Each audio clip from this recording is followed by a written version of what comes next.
I'm Becky Brower, and I'm a Sendy Mom. You're listening to the Sendy Mom podcast.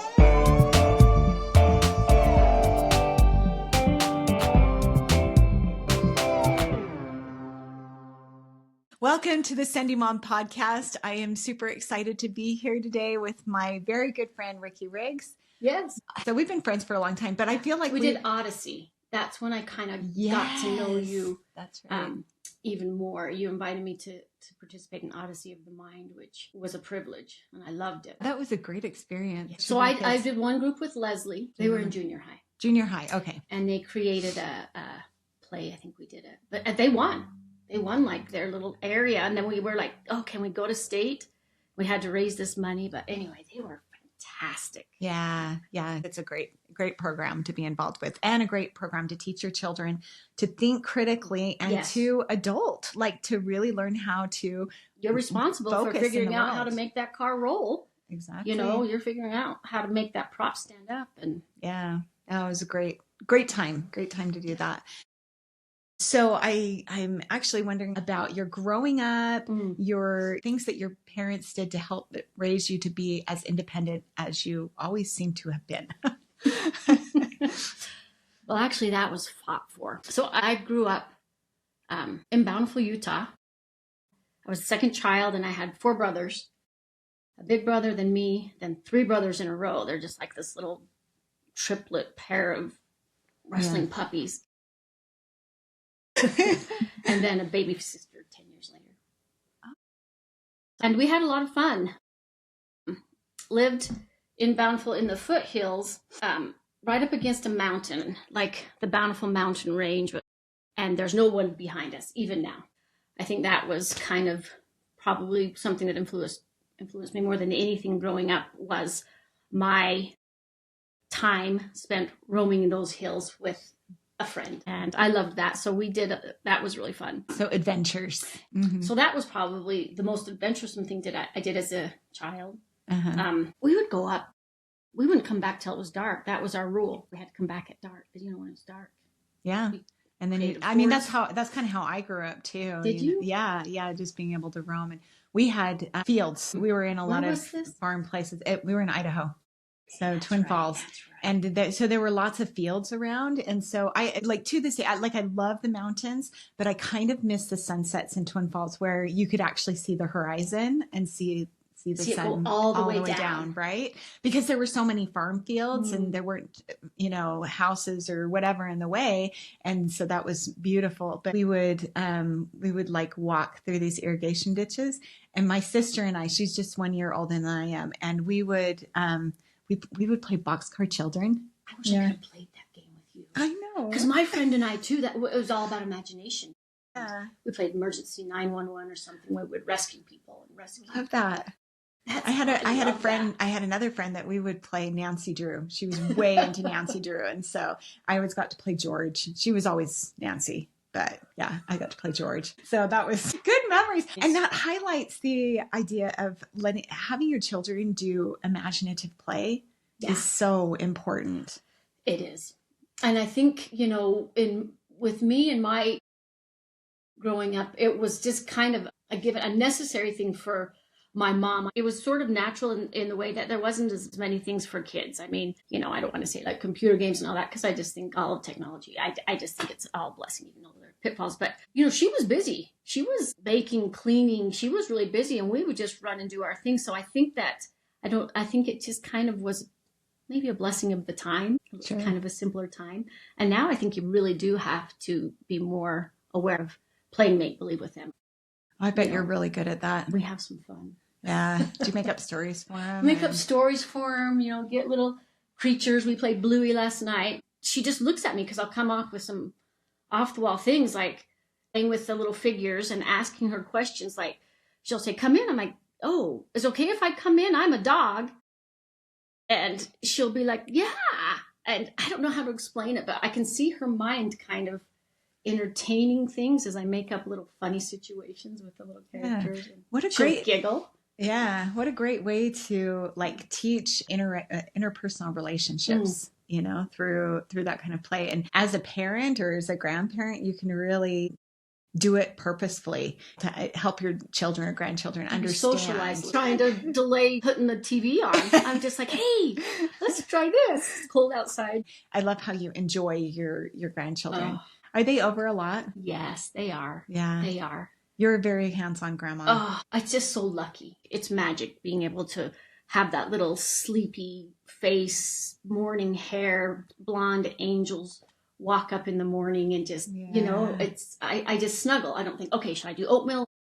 And they want you around. And that's nice. They think I am it. My one daughter, Leslie's little girl called Rosie, calls me and goes, hi, my special Kiki. Okay, so tell me a little bit more growing up. Did you consider yourself more cautious or more risk-taking? I consider myself more risk-taking, but more in I wanted new experiences. I was energized always in exploration, always in trying something new a lot. I tried a lot of different things, and my mother was open to that. She allowed for that, from baton lessons to swimming to dance. She wanted me to be a dancer. Got kind of serious where I was taking a bus into Salt Lake City every day in the summer on my own, like in 6th, 7th grade. Wow. Kind of on the verge, doing pretty well, but my body type, kind of changed a little bit. But I didn't want to. I wanted to play soccer. Really? I just wanted to play soccer. So what made your mom choose dance? She just thought, so she grew up her growing up, they were very poor. My grandpa, he had to quit school in 8th grade and support his family because his father was killed in a railroad accident. So he wasn't very educated, and he went to work hard, like at concrete and at the railroad. He was a very manual laborer, and their money was so tight that she didn't have all of those things. She has a lot of grit. She had to fight for things. Like if she wanted to, she didn't do anything like that. If she wanted something, she had to babysit and earn money to get it. And I think she wanted to see me have those fun experiences. I see. She fought so hard for everything she had. Like she went to, her dancing years. She saved up money and bought this one blue silk dress to go to all these dances. And then she learned how to sew, so it would look different every time. And I saw pictures. There'd be a big bow on it one time, and then she put sleeves and sleeveless. So she was really good that way. She learned to be pretty industrious. She was industrious. Yeah, she was plucky, I guess. And so she really let me try a lot of things. So it doesn't sound like she was necessarily living vicariously as much as she was like, I didn't get these opportunities. I'm going to let my kids have these opportunities. But the dance thing maybe was something. I think it was a dream of hers. A dream of hers. But was not to be. And it was not to be. I had to choose and I liked skiing too. I would go skiing a lot. And I remember my Miss Swinson, she was strict. She would say, you have to choose, because the soccer and the running is flattening your feet, and I need them to have more of an arch and, all of these things. And so you have, it's time for you have to choose. And I fought with my mom about soccer. I did. Really? Yeah. But my family that I grew up in, their values, my mom and dad's both, were tradition and security and safety. And so they provided that. They wanted familiarity. They both loved that. They took great comfort. And so anything I would do that was kind of out of normal, they would fight it. Not only did they not pattern it, they fought it. They fought me a lot. Really? And so I felt really awkward. I felt like really out of place. My brothers would all tease me little things like, yeah, we go to a restaurant and Rikki has to find the strangest thing that's probably going to smell the worst and taste the worst. And then she orders it and then she doesn't finish it. Just like they'd always tease me about little things because I just always loved. Because you're an explorer. I'm an explorer. My mom had a lot of fear too, of things that I wanted to do. She was really fearful for me, and just didn't get it. Just didn't get why. Just didn't get it. So I had to kind of So you really fought for all of the adventures that you end up having, and then you as soon as you left home, you really took off. What did they think about you doing Anasazi? Do you want to explain what Anasazi is? Well, it's basically a wilderness therapy program for kids, mostly for troubled teens, and you've kind of heard of them. They were really popular, for a certain time. But this one was in the Arizona wilderness, and it was started by Larry D. Olson, and people in the survival industry know him. He was the one that would teach at BYU, like these survival camps for weeks for students, and he's written a lot of books. And then Ezekiel Sanchez, who is Native American. And they made this company for kids to come out into the Arizona desert and kind of do the making of a walking, which was just kind of walk out there to get them away from their environments, introduce values and some self-confidence, introduce a lot of natural consequences by living out there, and just kind of help give them an opportunity to change their path. Basically, it was giving them an opportunity for a pause. Do I want to keep going down this path? Lots of kids were court ordered to Anasazi. Lots of kids as sort of, I guess, a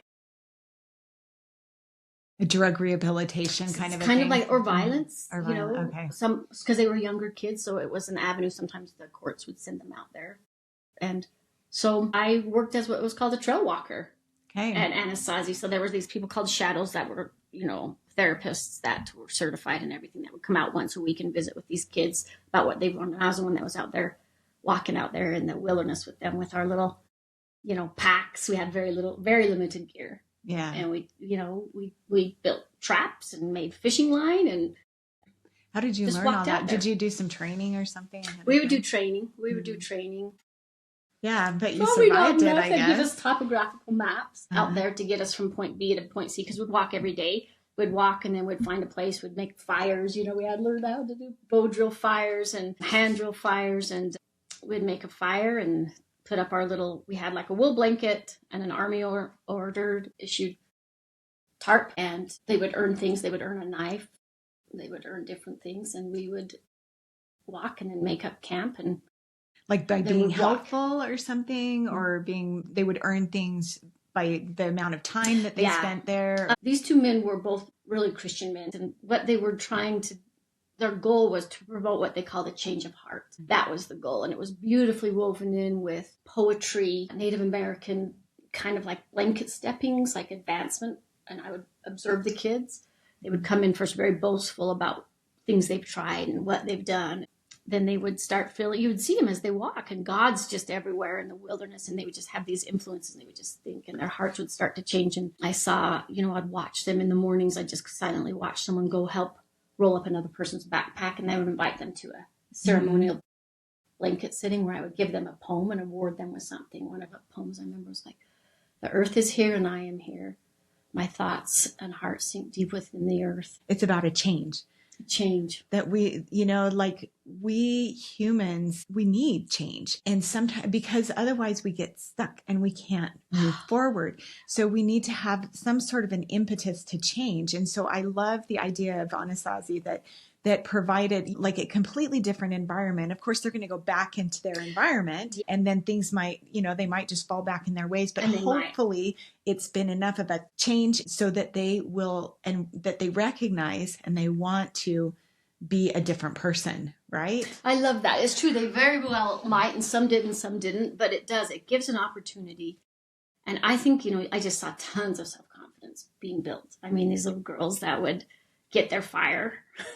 Yeah. And they would be out there. They were a ragtag looking group. Yeah. I mean, we hiked it. We went into the wilderness. We tried to avoid all roads. So we hiked and walked where there was nothing. And, you know, like getting a squirrel and skinning it or doing things like that. It's kind of this connection, you know, with who they were. It was pretty with nature good. and with nature and with God and nature. There was no apology in the advertisement and the promotion of this company that they were a faith-based company. We would have devotionals type of a thing, and we didn't preach a particular doctrine, but we would preach Christ and goodness and caring and being better and mistakes. We didn't talk about repentance, but we talked about you walk forward or you walk backward.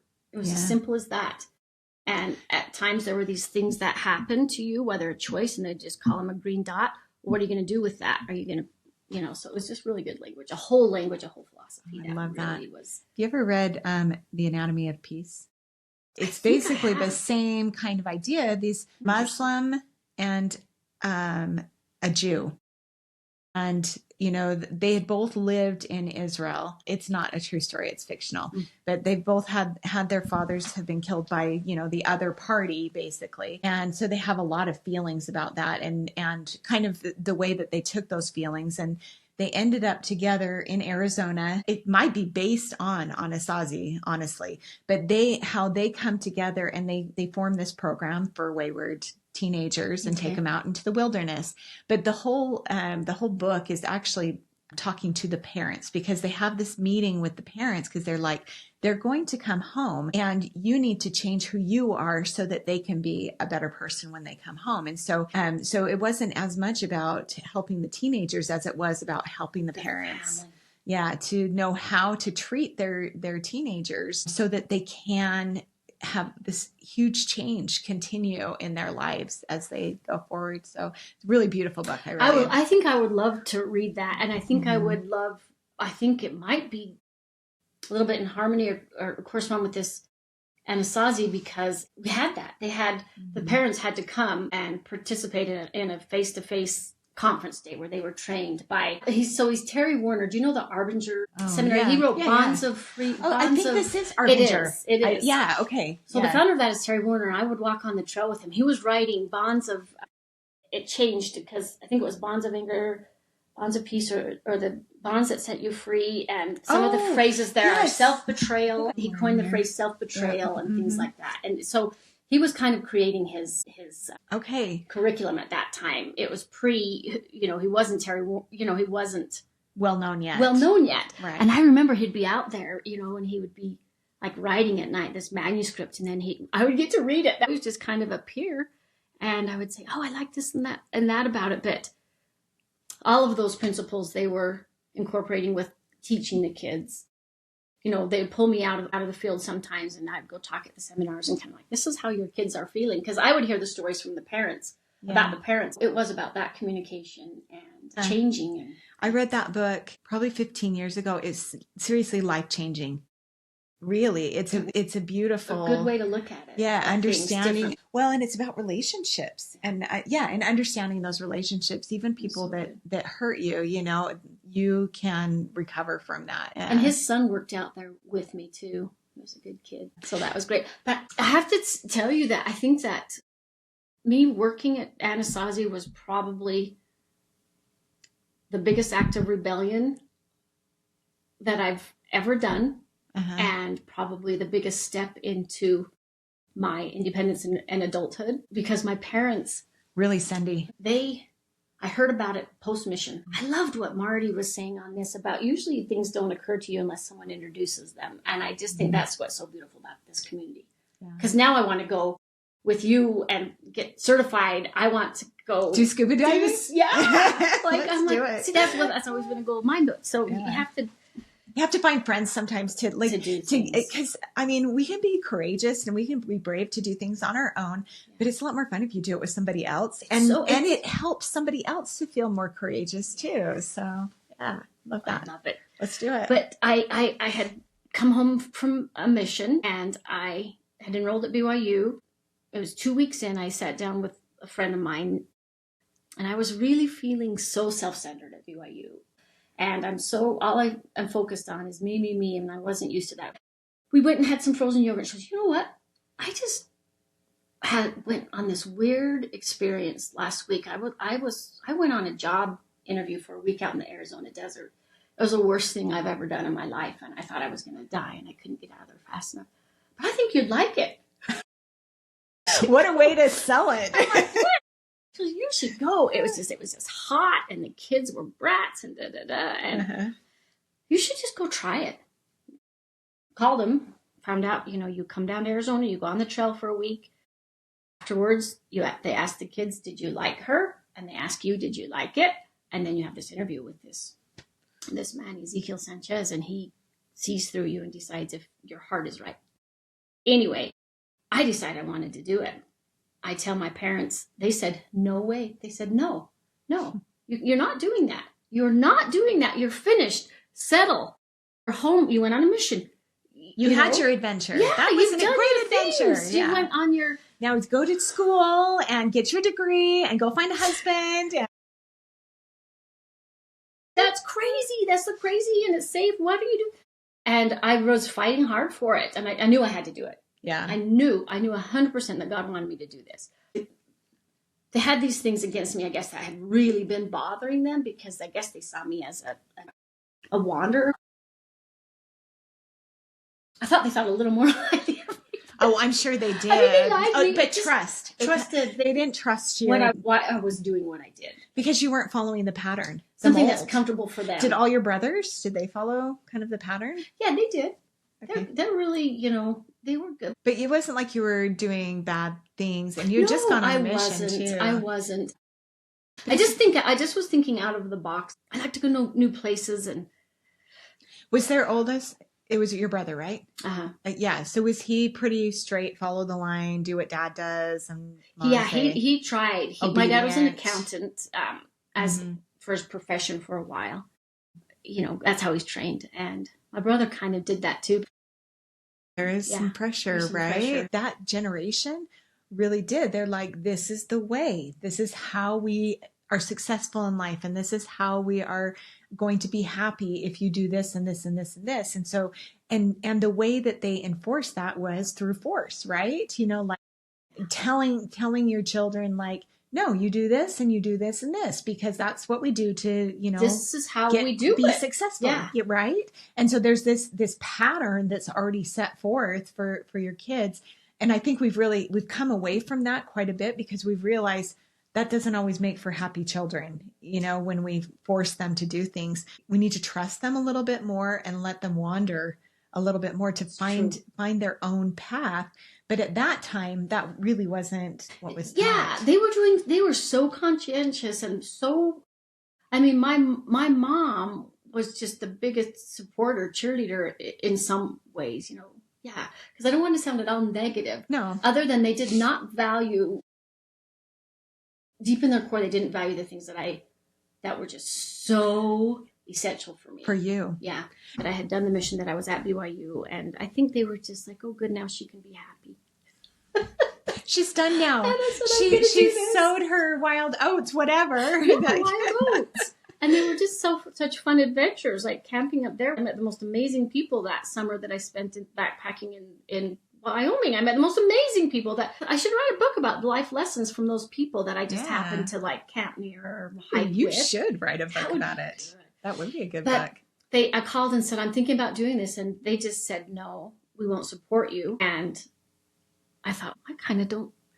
Right now, I don't necessarily need that support. I wanted the moral support. Yeah. So I had to drop out of school because I went like, I went over the winter. Anyway, I had to quit BYU. So that was one thing. Dropped out just beginning of the semester. And then they said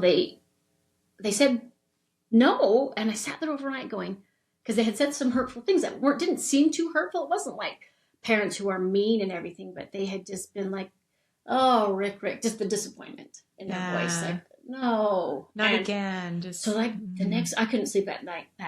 So I just got up and I drove up to my parents. They're laying in bed. And I said, can we talk about this? And he said, I'm not going to talk anymore about that. We don't want you to go. We don't support it. We want you, we're tired of it. And I said, but what? I was trying to say, look at what I can do. And it's so great. It's such a great program, these kids. And it just feels so, and he said, I think you're running from your life. I think you're avoiding this. And he said, you've done this, you did this. This is what my dad asked me. We just want you to be normal. When are you going to be normal? That's what he said. It was the first time that I thought, he doesn't think I'm stupendous. But it was so hurtful to me. And then I just got angry. I said, well, if normal is coming home from work and sitting in a box with 4 walls and turning the TV on until you fall asleep is normal, then probably never. Yeah. Oh. And so, okay, just jumping forward for a second. Sorry, yeah. When you were raising your children, like when they were kind of still here, how did they view you then? Did they still kind of view you as rebellious, or did they kind of change their tune? What do you think? They just would say, "Oh, it's just Rikki." So they were. You still feel like they were disappointed a little bit. They were. Why does she do what she does? And instead of they would call me. My mom would and say, "Please don't do this." Which like if I wanted to I took my 2 girls. They were 4 months and a year and a half, and I wanted to go visit my friend and stay with her at a ranch in California. So I just put them in the car and drove them there. And see, something like that to them was so reckless. All of the dangers. I mean, it kind of was. You don't have cell phones. I'm driving just by myself. I'd never been there. I mean, you know what? Getting in your car and driving somewhere new, 2000, was Sendy. Totally. Yes. I mean, it was an adventure. You've got maps laid out all over. I'm like stopping every little bit with these kids and looking at where I'm supposed to go and trying to figure out. I mean, the fact that that was an exploration. And they say too that navigating a new area is one of the best things for your brain. Did you know that? You know how you said that you do a lot of whirl. I do too. Yeah. Just kind of.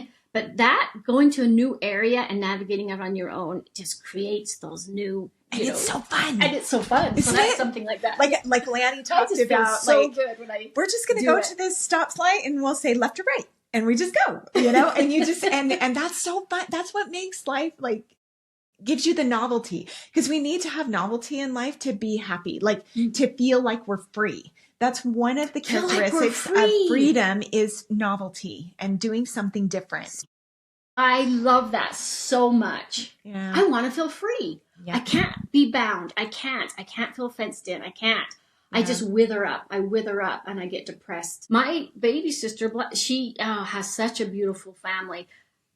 Has these successful, vibrant, gorgeous. She's the best mother, but she does not thrive on adventure. Like I asked her one time, if you had a choice of, going on a vacation to Europe or something, or going to California, which would you choose? And she said, I would go to San Diego. And I think she said, I have no desire to go anywhere else because I know I'm going to like it. It's like ordering off a menu that they always tease me about. They're going to get the fish and chips because they know they're going to like it. Yeah. But I'm like, we're in Australia. How can you not try a kangaroo burger or something?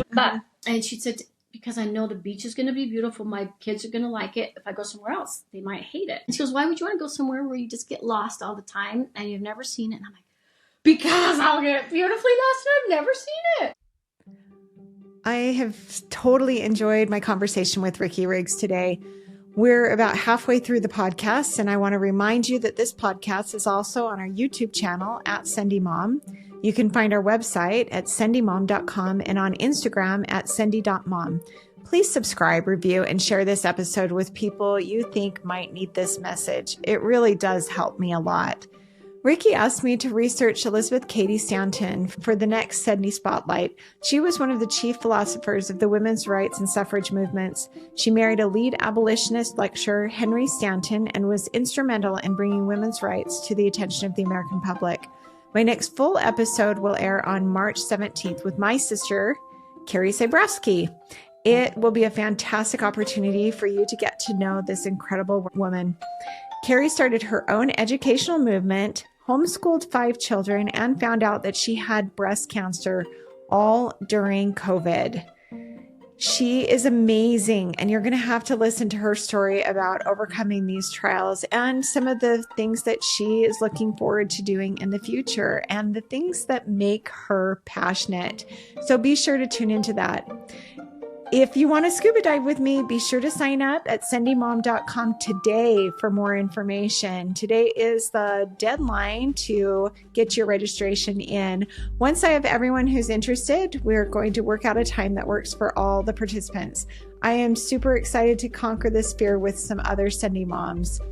This Saturday, March 8th, is International Women's Day. It's a perfect time to celebrate all of the Sendy women in the world. Some of us Sendy women will be getting together at a restaurant in Salt Lake for lunch and to listen to speakers. I'm going to be starting off the afternoon. I'm going to be talking about the 5 lies that keep us from our greatness and how to overcome some fears. Deborah Fletcher, CEO of Sustainable Families Group and guest on the Sendy Mom podcast, episode number 3, will be speaking as well. We'll also hear from Dr. Amber Taylor, managing historian in the Church History Department of the Church of Jesus Christ of Latter-day Saints. Sherry Gavin, who is my guest on episode number 5, is planning the event, and I am so honored to be a part of it. Come join us. I've attached information to the show notes and on my website as well. Enjoy the rest of my conversation with Rikki Riggs.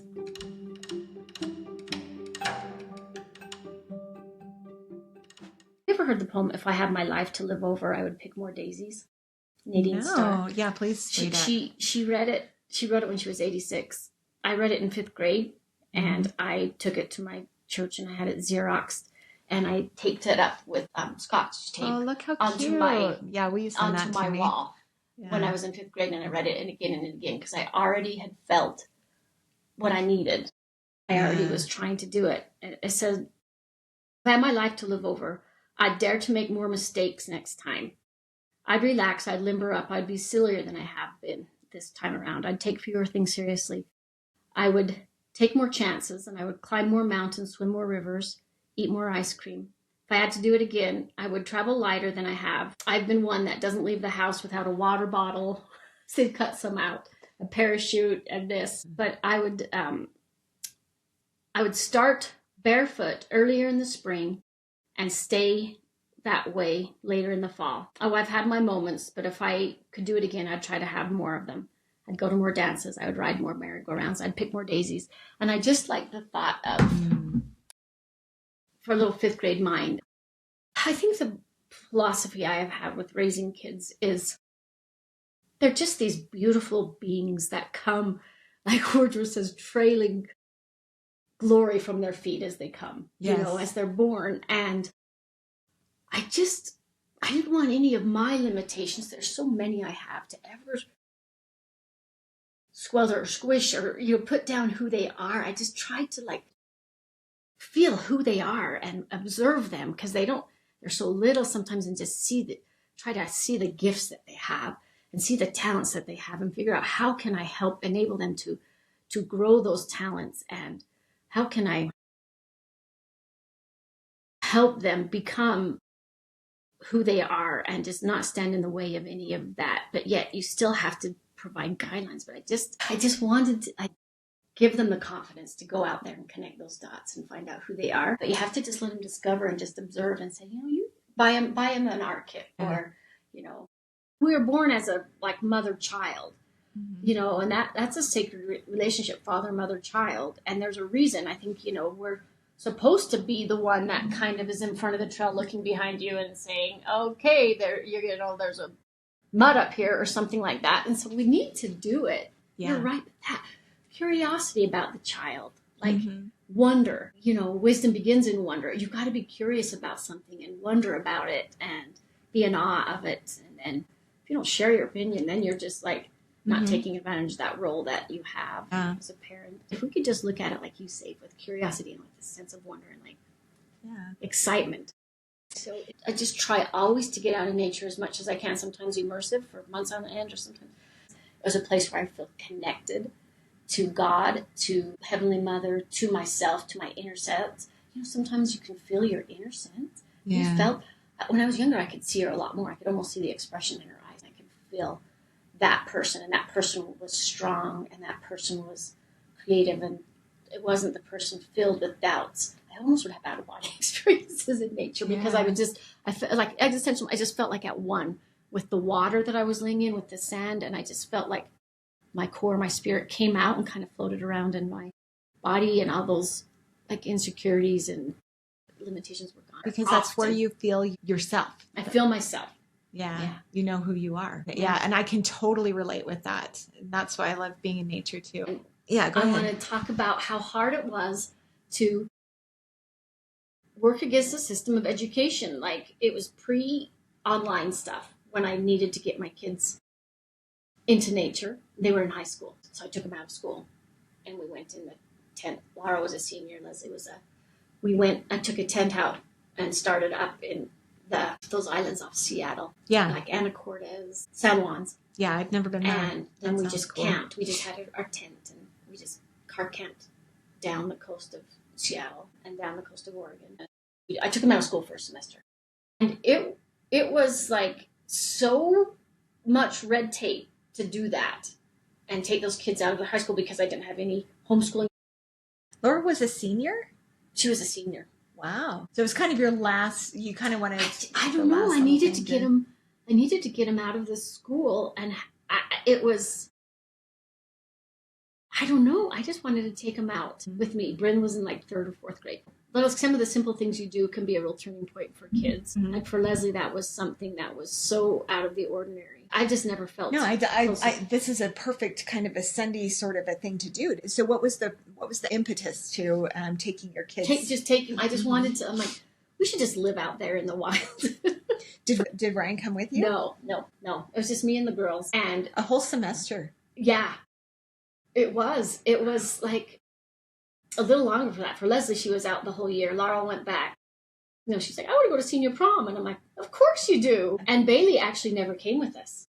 Oh. And that was a whole different story, too, because she was a 7th or 8th grade.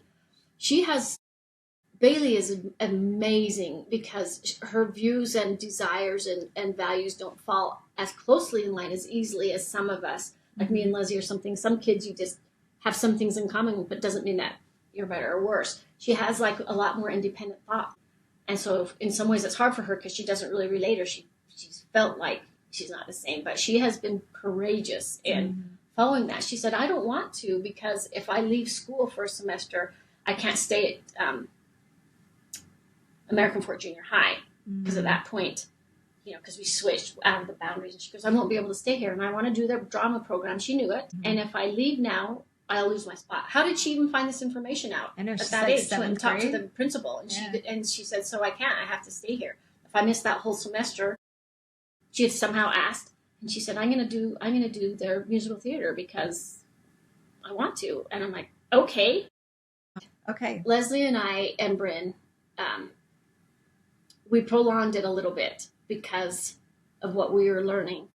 You just in a tent, or we were in a tent for a year? We had like this one time we were in the Rikki Olympia is a lot more Sendy than National Park. Okay. And it rains. It's the most gorgeous place. It's really remote. You don't think it is as remote as it is because it's in Washington State, behind Seattle, but it's got the moss tunnels. It had rained on us for 3 or 4 days straight, and we were so wet, and everybody was cold, and we were just kind of miserable. We felt like we were kind of getting like moss on under our armpits, like when we go to shave, there's not hair, it's moss.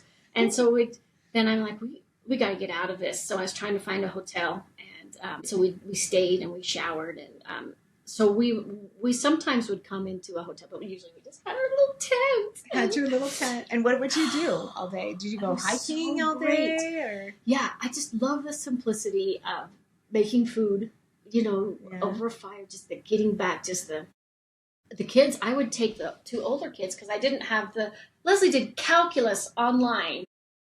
Wow. I mean, and so we would be in a little small town. We went into libraries. Every small town, I'd take pictures of all the libraries all through the Northwest. We would just find a place that had a signal or a like campground that had like a lodge that would have a signal. So you were moving around. It wasn't like you we were moved around. We started San Juan's, and then we'd stay for a week and so we just went like down the coast just to explore the coast. We want to go down the coast from the top of Seattle, all down the Seattle coast, all down the Oregon coast, wrap around, just staying sometimes in campsites, sometimes not, and trying to find every day or every other day so they could do their assignments. And then I homeschooled Bryn, and she still can't do 3rd grade math, times tables. Oh, totally. That's the year that you do times tables. And so I don't know. I didn't do well. She didn't respond well. Wow. So sometimes you risk things. Sometimes you have to do trade-offs. Yeah, exactly. It's not like you ever, you've never like completely shut that door of her multiplication tables. She can always learn it again. So you need to remind me and remind the world of that, because that is the absolute truth. That is the whole essence. I love Mondays. Yep. I love January 1st. I love spring. All of that. I love Jesus Christ because He's the, God of new chances, everything. And yet, day to day, I forget that. Yep. It's never too late. You said it so many times. Yeah. I know. I used to really love, and I still do, I love moving around. Like every 3 years, and we've talked about this before, I kind of feel like, oh, it's time. I'm ready to go. And I remember at one point realizing I don't have to move to a new place to change who I am. I could do it right now. I could change like the direction of my path at any point, and just make that decision at this very moment. I'm not going to do that again. And guess what? It's going to happen again, and you're going to make the wrong choice.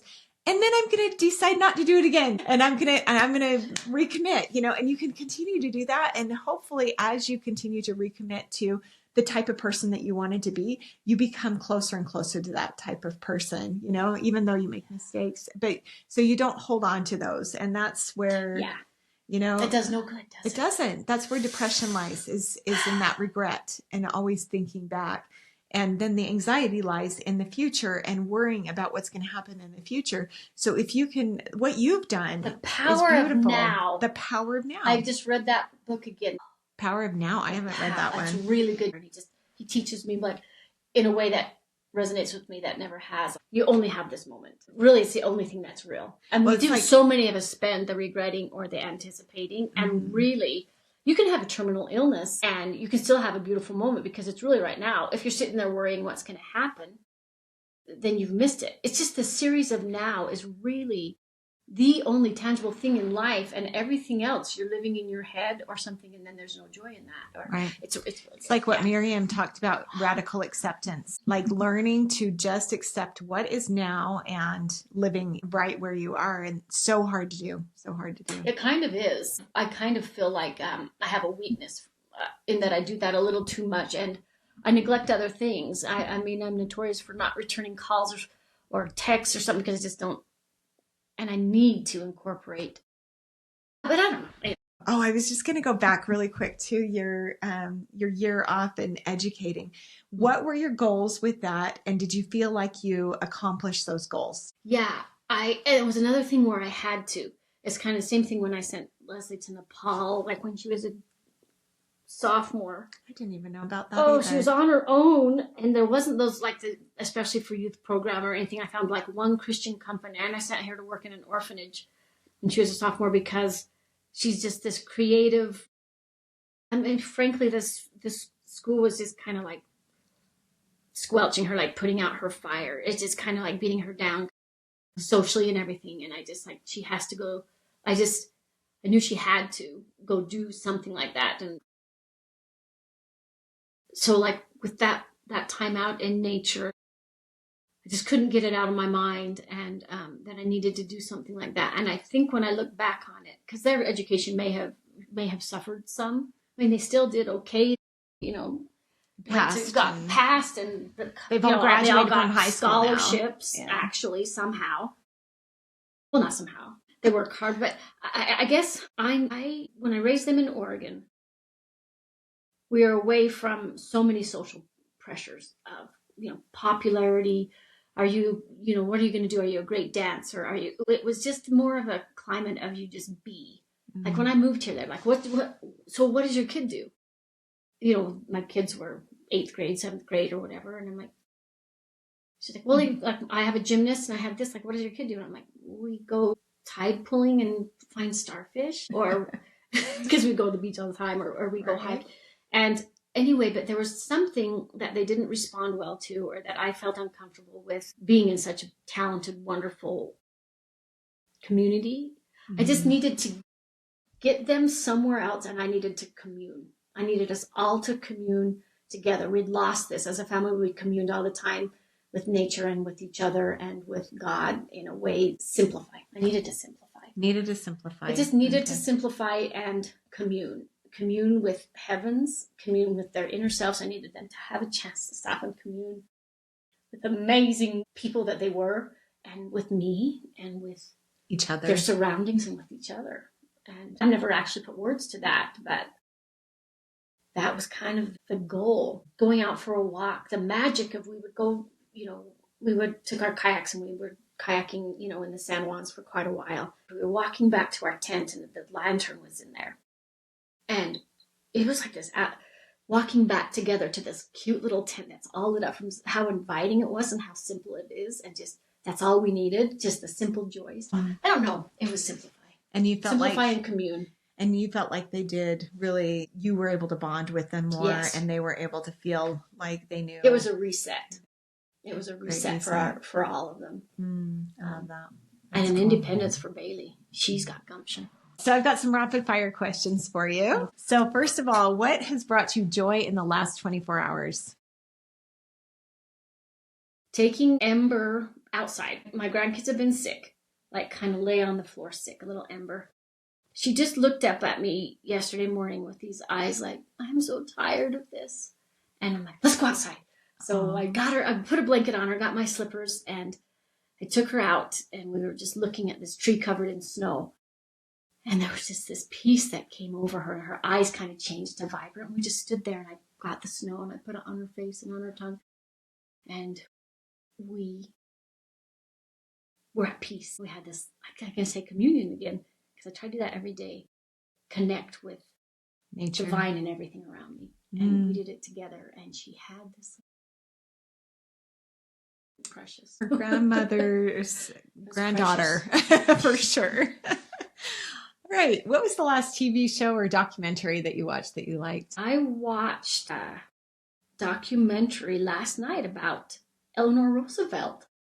I didn't know She's a fascinating woman. She's fascinating. Talk about a Sendy woman, right? I kind of knew vague things, but I didn't know all that about civil rights, as well as any scandal you can ever imagine. If we think some of these issues, you know, are at all just signs of our times, I think they are just more covered up. I mean, everything went on in that White House. Oh, yeah. Yeah, I know. I read a book she's about so her. Courageous. I didn't know. Yeah, she's really Sendy woman. So, yeah, no, that's awesome. Great.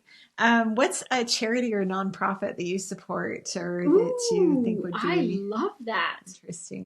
Well, currently, I talk a lot with, oh my gosh, Deborah. Yeah. Because I've gone on a lot of those excursions, but I love right now where she's focused on kind of eliminating hunger. Have you talked with her a little bit about that? And the thing that is, she's got an episode. It's that research of healthy kids through healthy mothers who are pregnant with kids, like focusing on them. And so I'm gonna kind of do some things with her where it's so great. That's like Gemini Project, I think is what it's called. Yeah, it's beautiful, isn't really it? Neat. Really neat. Cool. Okay. Name your favorite vacation spot? Oh. Too many, right? One I haven't seen before. Anywhere new. Somewhere new. And that is and it's getting harder and harder, but that nobody's written about before. Yeah. You are definitely the explorer. Somewhere in Italy that is. Yeah. Yeah. I know I love hearing about new places that I haven't been and then just like, making a plan and doing it. I love it. Name one thing you try to do every day. Feel a connection with God, with divine. And it can be different ways. That's the thing. But I don't want to go to bed without feeling that. Mm-hmm. I'm your child. You're there. This is who I am. Just that. Okay, so what do you think I should try next? What do you think would be? Because you do so many things. Say like something that scares you. I wonder what kind of scares you. Well, if I were thinking about the kind of life that you have lived, the things that kind of scare me, I've never gone out in the wilderness by myself ever. So that does kind of scare me. So I wonder if I should try that sometime. I mean, we've talked about being with people is important and everything, but I think there is something to be had with communing with nature by yourself. I mean, I've taken hikes by myself. Right. I do that. But as far as set up your tent, be like, sleep in the tent, wake up the next day. For some reason, that's just brought me so much joy. Yeah, and that's not scary. That's not scary to you at all. It isn't. But to me, if I were to tell Robert that I was going to do that, he would probably have something to say about it. They would. Yeah. This is what they're going to say. What if you meet a bear? Mm-hmm. What if you meet a stranger? Because what if you sprain your ankle on a hike? I'm like, okay, everybody. How can these be the universal concerns? Beautiful people who are concerned. But what if you're hiking and you sprain your ankle and you can't get back? Anyway, that's what they say. Oh yeah, there's lots of there's dangers there's everywhere. Lots of dangers. I'm just so surprised that people come up with it. I'm like, I'm not going to see a bear. Yeah, but I guess the point is that there is danger everywhere, and so you could stay in your home and you could still start a fire. There's things that could happen in your home, but it's more secure. And I understand that. Yeah. But then you're staying in your home. You're in this box, right? Like what we talked about. And it's comfortable. I feel so much safer being out in the wilderness by myself than I do like being home or being in a big city or something like that. But I mean, and then there have been scary things that happened in this one last week. That was a wake up call. I have a whole list of things now. I will always tell somebody where I'm going and how long I'll be, because my family doesn't know. I'll go. Yeah. Okay. None of them know. Now you have my to tell me husband what doesn't happened. know where I am or how long I'll be. They don't have you on Find My iPhone or something? Yeah, and it is insane. Why would I do that? That's the most insane thing in the world to do. I will always take a lighter. I will always take an emergency blanket. I mean, so it's so true. There are some dangers, but they're really, like you said, there's risks. Okay, so now you have to tell me what happened. I got lost. I got lost on a trail. It wasn't really a trail. It was bouldering, just scrambling. And those are easy to lose the trail on, because everybody kind of goes up. Where was this? This was kind of outside of Cedar City. I was in St. George, and then I was on my way home, and I had I'd seen this. So I went into a wilderness area, which I like. I like a wilderness area. Did you mean to? So did you spend the night there then? Yeah, I did. And I on purpose? So I was headed home, and I had spent 3 days with Ryan, or a week, and then he went home, and I said, I might take my time on the way home. That's what I say. And then the kids ask, when are they going to be home? And he says, I have no idea. When she gets home. And so then I thought, I just want to get out on one more hike, because it was this red rock and climbing it. And so I saw this thing that looked like you could climb it. And so I pulled over, and it was supposed to be like 30-minute, like maybe an hour, like a 3-mile type up and back. And I just had the most sublime hike up and had some spiritual experiences. And then on the way back, I took a wrong turn and it got dark. And so I had thin hiking pants, tennies, the ventilated one water bottle. And you didn't have a phone? I didn't bring my phone, because I had taken some beautiful pictures of the canyons. And then on that one, I was like, it's going to be so fast. And, like when you're climbing down a few times, I don't want to take a big backpack with me. Right. And on my phone, it falls out of my pocket, or I, jump off a thing, and I didn't want to crack it.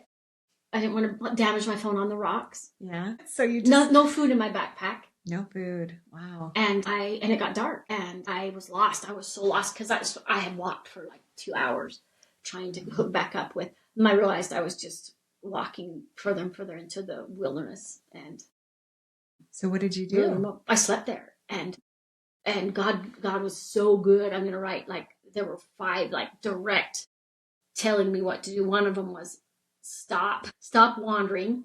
Yeah. It's dark. There wasn't a moon. You're going to fall off some cliff thing. And I'm going to spend it was 18 degrees. Oh my goodness. And you had no blanket. I was so frightened. In the middle of the night, it happened, Becky, where that was the closest I've come to of thinking, I actually might not come out of this. I really, there were some hours, a really long night. It was a really long night. It was so cold. These toes, the reminder of these toes it's been like a week and a half. And these toes, I don't feel them.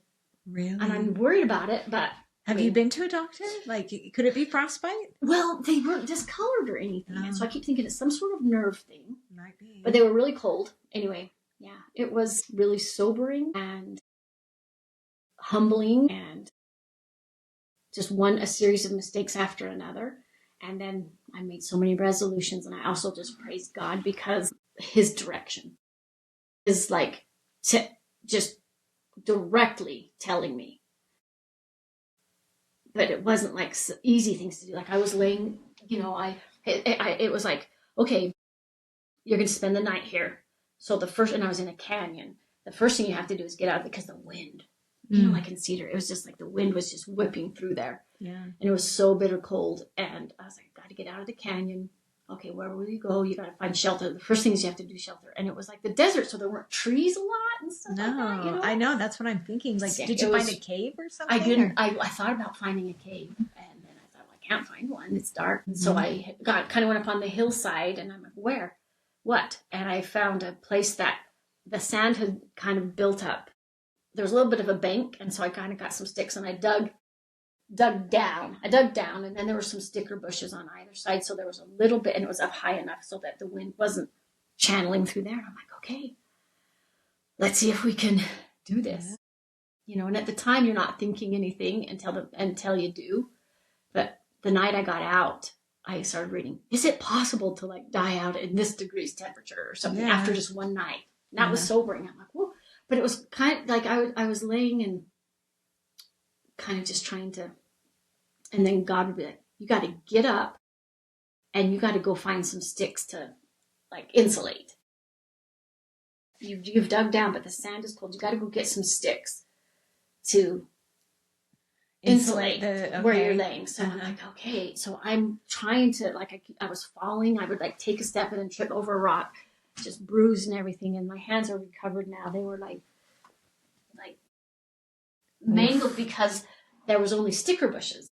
And so I would, like manzanita bushes and things like that, like shrubberies. And so I was just out breaking off sticks, and it was just, my hands were just bloody. So I break off the sticks and bring them back to my little place, and then I kind of laid a bed of stickers. And you laid in it? Yeah, because, I mean, and some were stickers, but just, but there's prickly things out there mostly. Yeah. And then there were some, like, a few evergreen type bushes that were thin, but I put those down so that to keep the heat trapped there, and then I would lay for a little bit and then get up again and go get more, because my feet would start, get up again and go get more. And so I'm like, okay. So I get up and I walk around for a while, and I think it was a lot about getting up and moving. His way to get me up and moving around, because I'd have to kind of walk a long ways to find enough vegetation and snap it off and wrestle it down. And then I'd come back, and I was like a beaver. I was just laying these stickery sticks on top of me and kind of crawling under them. So I had this mound, and I was laying there, and then I just started shivering, just like, of course. It's not enough. Degrees. It got cold. You could have died. That's the thing. Yeah. Is that I knew it, like in the middle of it, I knew I could have. I'm like, okay, so my mind, I was like, oh, that was such an experience. I'm like, okay, Heavenly Father, this could be it. So am I ready for this? And so that was so great. And that was after I had been listening to the podcast thinking, I'm going to try something new every day. And it was such a precursor to like, oh, we got so many amazing things to live for. So just going home and seeing the grandkids, because there were a few hours, I don't want to be melodramatic or over dramatic, but everything goes through your mind. And then he'd say, well, okay, well, get up. And then when I was kind of starting to feel despairing, because it was just such a long night, he would be like, well, remember when I said out loud, you wouldn't have got me off the cliff if I was going to die anyway, right? I'm not going to die, because there was my first inspiration came up high when I got disoriented descending the cliff. I didn't know which side to do. So I wandered, how you'd walk along, and then it would edge off. I'm like, okay, can't get down here. I'd be like, okay, I'm going to walk here. That's such a long story. But there was while I was ascending, there was do you believe in like the Sedona places like Kivas or those vortexes and stuff like that? Okay. A vortex where there's like a spiritual feeling about it. And in the wilderness, I often find those vortexes. And I stay and I kind of worship there, and I feel the strength of ancestors and the strength of. So I found. I want to talk more about that. That's really interesting. Vortexes. I've never heard of the that energy, before. like energy in the rocks. What I want you to do is come to Sedona with me and go on a hike where we hike to a vortex together. Yeah, that's what I want to do. Okay, that's what I want you to try next. I'll do it with you. Yeah, for sure. Yeah. But this one was, and especially when they're not, lots of them are in books because lots of people feel it, but I like to find my own in the wilderness. And this one was on the way up, and there were other people had felt it because there were Karens there, 100.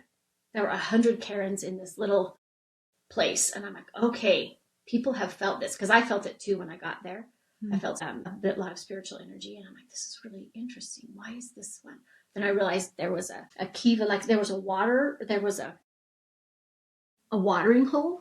Okay. And so I knew, and then there were the rock formations looked like guardians or ancestors or something, because they were really intricate. The cliffs were instead of being rounded, and they surrounded this kiva watering hole thing, and people had come there and put those. So I'm like, I stayed there for a while, and I kind of worshipped there, and I thought about ancestors protecting me. I just felt the energy of that place. I think it was probably a temple type thing.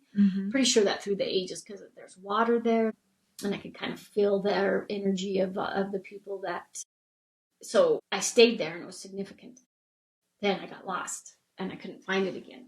And then I was over on this cliff and God's like, climb up as high as you can. I climbed up and I looked around and I saw those little intricate Oh, you saw the place. people. I saw the ancestors. This is the next day? No, that's that night. that As I night. got lost. Okay, Before I got got it. lost. Before I knew I got. First, I just thought I couldn't find the best way down. Yeah. That's all I thought. I thought, I can't find the way down. There's just too many cliffing off everywhere. Yeah. To the canyon. So then I'm like, it's over there. It was so far away. I'm like, is that it? And I'm like, God, because it was very different cliffs. Everything was round, pancaked, you know? Okay, yeah. And so I'm like, that's got to be it. Get back there. If you can get to that, and it took a long time to get to that. It was starting to get to dark at that point. But then I knew, okay, this is it. Now you just got to follow where the river went, carving out the stone. So I got off that. I got off the really high cliffs because he had made me feel the significance of that place, and then he showed it to me again. So I could get off the high cliff, or else I don't think I would have come back, because if I had been up there where the wind is, and I think that would have been a different story. Yeah. And so I said to him when I'm like, this is probably going to be it. I said, but you made sure I got off the cliff. Yeah. So why would you bother doing that? If I'm just going to die here? I know. I was pumping myself up. Did you fall then at some point? I did. I fell. it's the most colorful thing on my buttocks. This is the prettiest bruise I've ever had on both sides, everywhere. So I did, but I was okay. I didn't break anything. That's everything. It was just a miracle. But I think 5 times in the night, get up and go get more sticks. Okay, no, I don't want to get up and get more sticks. Yeah. You have to go get more sticks. You need more. These are not covered, because I just went and found the biggest logs I could and just laid them over the top, kind of to keep the heat in, for a blanket. That's what I did. And then it wasn't enough. And it's like, you got to go find a tree. You got to find like some boughs. You really do. You have to find some boughs. So I'm like, okay. So I hiked.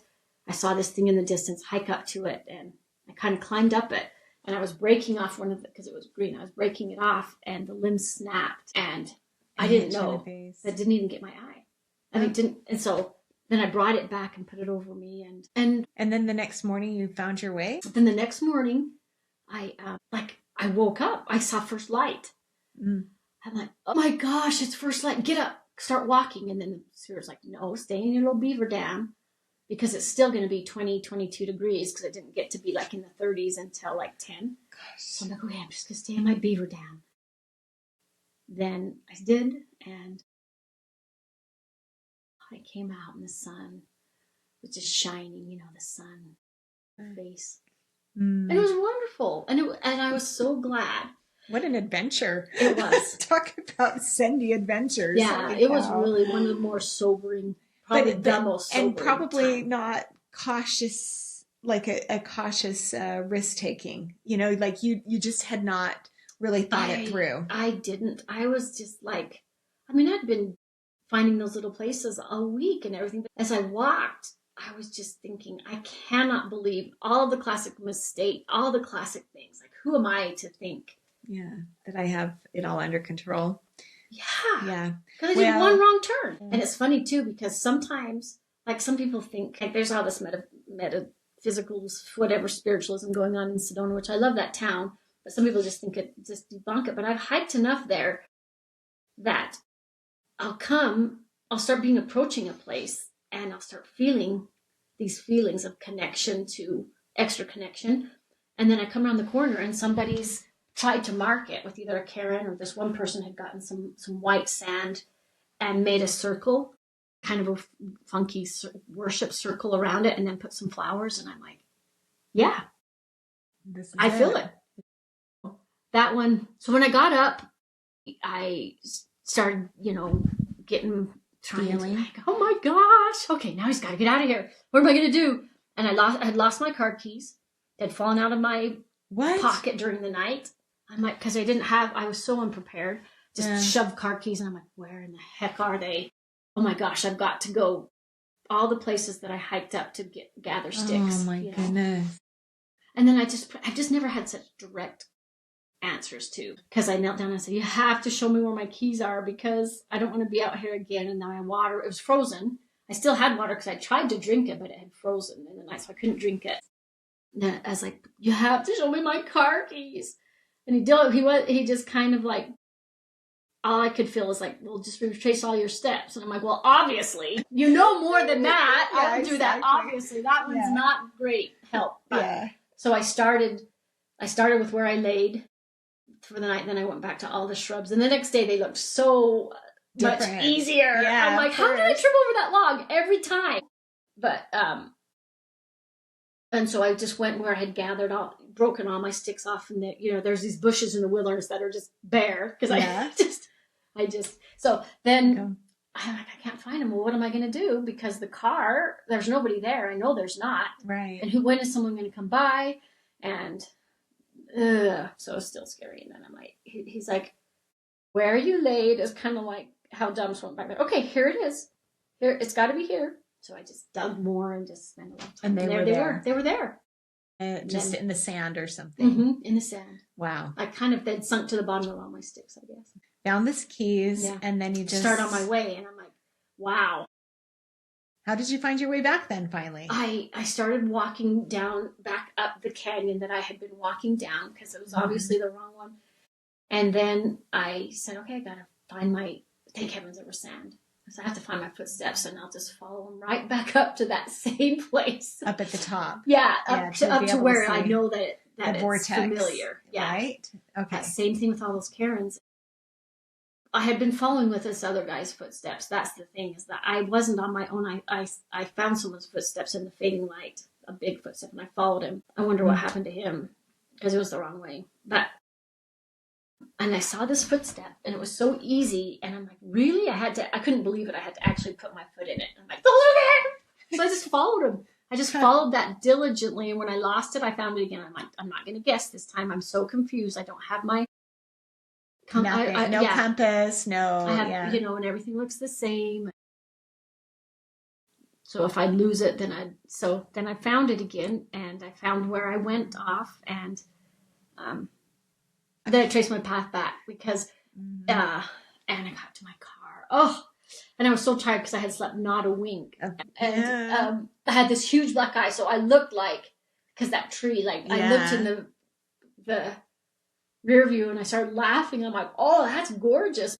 I looked rougher than I really was. So was your phone charged? Were you able to call him? I didn't tell him until I got home. Really? He said, so are you coming home tonight? I said, I'm going to try to come home tonight because I want to see you. Then I was getting tired as I drove, I was so stubborn. So that was another kind of crazy thing to do. That was a stupid thing to do. Yeah. And that's scary. I'm glad that you made it back, Rikki. Well, thank you so much. Thank you so much for being with me. I hope you guys have all enjoyed this. You're going to have to go back and re-listen to it and get all the Sendy details.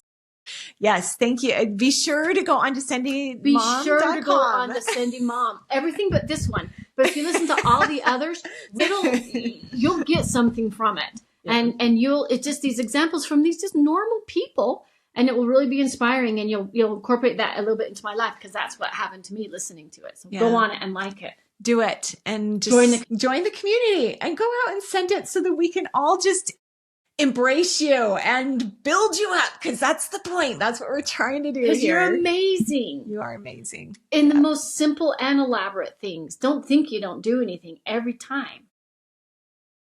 Be you. Yeah. And have a thought, do anything. Yeah, you are your own unique self, and you are the only one that can contribute what you uniquely can contribute to society. Yeah, so and we want to hear about you because you don't know it. But if you talk to Becky, she'll make you realize that you are Sendy Mom. That's right. And so, that's right. Don't ever think you aren't. Yeah. Because now I'm thinking I'm a little Sendy. You're pretty Sendy. You're very Sendy. You've always been very Sendy. All of you guys are. All right. See you next time. In the words of Eleanor Roosevelt, do something every day that scares you. I'm Becky Brower.